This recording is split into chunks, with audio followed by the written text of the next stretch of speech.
বিএনপির ভারপ্রাপ্ত চেয়ারম্যান তারেক রহমান বলেছেন, বিএনপি রাষ্ট্র পরিচালনার দায়িত্ব পেলে শিক্ষাক্ষেত্রে বরাদ্দ বাড়াবে। কারিকুলামে পরিবর্তন আনার জন্য এরই মধ্যে বিশেষজ্ঞদের একটি কমিটি কাজ করছে। বিএনপি রাষ্ট্র ক্ষমতায় গেলে প্রাথমিক বিদ্যালয়ে ধর্মীয় শিক্ষার জন্য পদ সৃষ্টি করে নিয়োগের ব্যবস্থার আশ্বাস দলের স্থায়ী কমিটির সদস্য সালাউদ্দিন আহমেদের।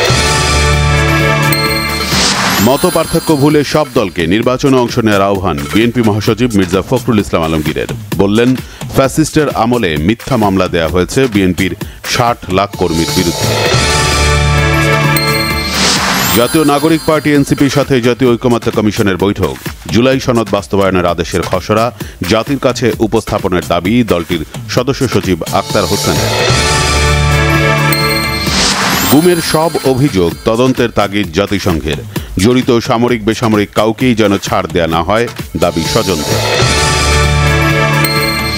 শাহজালাল বিমানবন্দরের কার্গো ভিলেজে অগ্নিকাণ্ডের ঘটনা তদন্তে চীন সহ ৪ দেশের বিশেষজ্ঞ আনা হচ্ছে, জানালেন স্বরাষ্ট্র উপদেষ্টা জাহাঙ্গীর আলম চৌধুরী।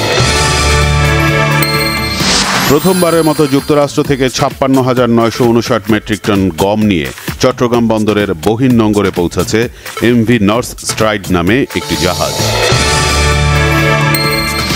মেহেরপুর সীমান্তের ২টি বর্ডার দিয়ে নারী পুরুষ সহ ৬০ বাংলাদেশিকে হস্তান্তর করেছে ভারতীয় সীমান্তরক্ষী বাহিনী বিএসএফ। গাজায় ১৫ লাখেরও বেশি ফিলিস্তিনির দুর্বিষহ জীবনযাপন। খাদ্য ও পানি সংকটের পাশাপাশি নেই মাথা গোঁজার ঠাঁই।